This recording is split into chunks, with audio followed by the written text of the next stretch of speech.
Our job is to report the news, not fabricate it. That's the government's job.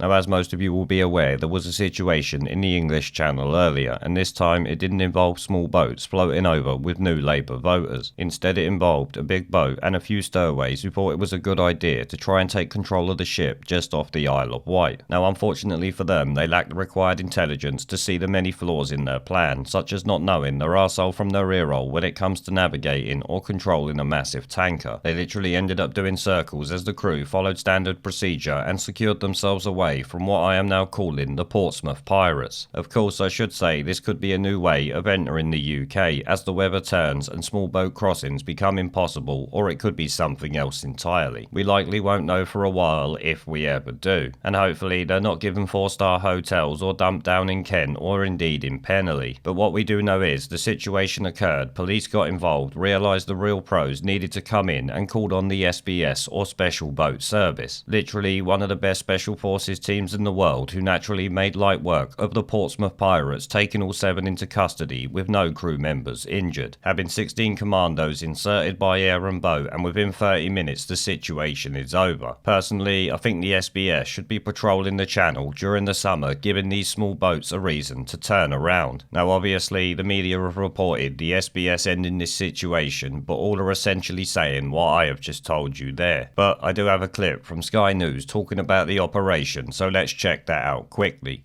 We're still awaiting an official statement from the authorities involved in this operation, but I've been getting a bit more detail of some of the assets that they have been using to board that vessel. We know, of course, throughout the day that this was led by Hampshire Police in conjunction with the Coast Guard and Border Force, monitoring it from helicopters and vessels around. But when it came to boarding that vessel, as Ali Bunkle, our defence correspondent, was saying, it was a special boat service operation. Now we're told that 2 Merlin medium lift helicopters from the Royal Navy were involved, along with 2 Wildcat Royal Naval helicopters as well. In addition to that, a frigate, I believe it was HMS Richmond, was placed on standby to help as well. It wasn't needed in the end, and that something in the order of 16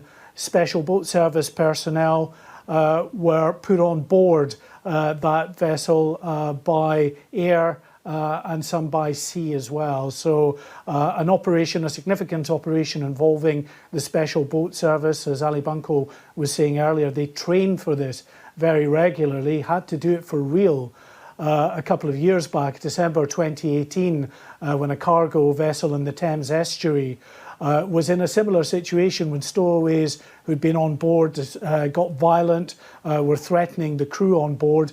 In the end, that was resolved with the help of the Special Boat Service roping down onto that vessel as well and bringing about a swift conclusion to that. That is what has happened this evening. Throughout the day, it was a case of trying to establish contact with those stowaways on board, ascertain that all the crew on this vessel were safe, and to determine as well, of course, that there was no danger, imminent danger of the vessel being driven ashore or into other vessels.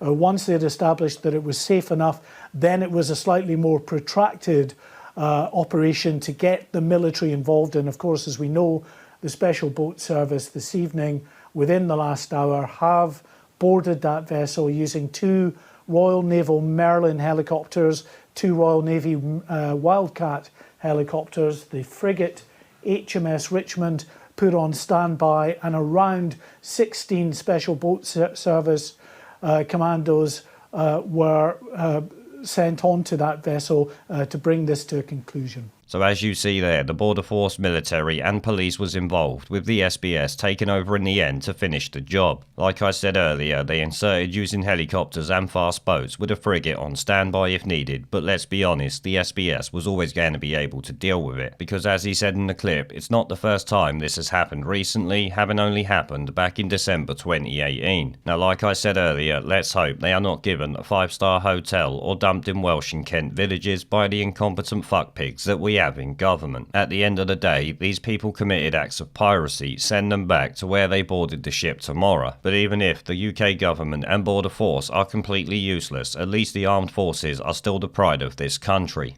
There is a pattern consistent throughout history of oppressed people turning on the oppressors, slaves against their owners, the peasantry against the feudal barons, colonies, Mr. Verhofstadt, against their empires, and that is why Britain is leaving.